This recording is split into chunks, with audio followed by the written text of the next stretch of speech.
Nishad, DJ Anil Nishad.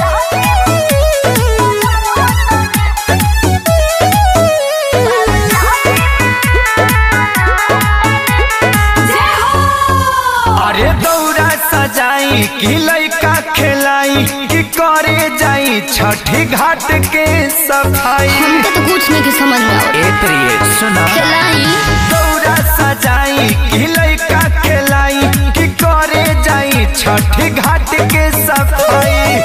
नन्हा का के धरा माथा कइले बाकरो। ओहो ठोकता ने ठेकुआ बोलो। अच्छा पर शादी बनावता ने हो।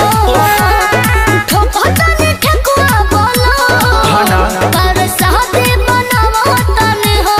और खके भइल ना मेरा बाजी हल मुन धोई दे के राजी। डीजे अनिल निषाद, जय छठ मैया, डीजे अनिल निषाद, डीजे अनिल जय छठ निषाद। मैया।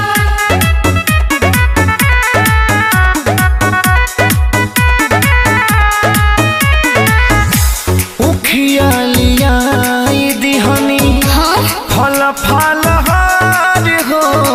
अच्छा रोवता पड़ा का खाती लइका तोहार हो। ए जी कैसे मनाई ना। अरे कुछ देर और खेलाए राजा जी। जाए होने बहरे घुमाए राजा जी। और रख देव जाए के बकोती ही बिलम।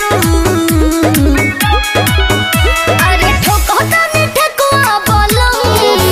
पर शादी बनावता ने हो। ठोकता ने ठेकुआ बोलो। पर शादी बनावता ने हो। अरे तो जल्दी बनाओ। डीजे अनिल निषाद, डीजे अनिल निषाद, जय छठ मैया, डीजे अनिल निषाद।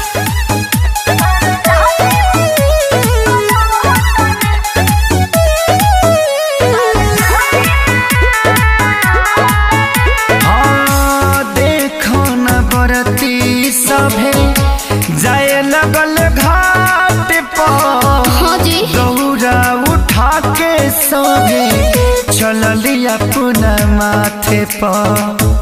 अच्छा हम न्यूज चले जी। हरे कृष्ण बेदरा भिखे सारे जी। अपनो हो गए कहिया हरे जी। छठी माई दुखवा सारा करी है खत्म।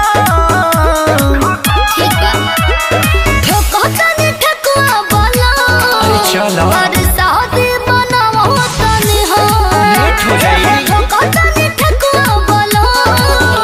और शादी बनावता ने डीजे अनिल बाबू, मोबाइल नंबर अपना सभी चैनल 97 66 कब चलाओ? 91 56 07।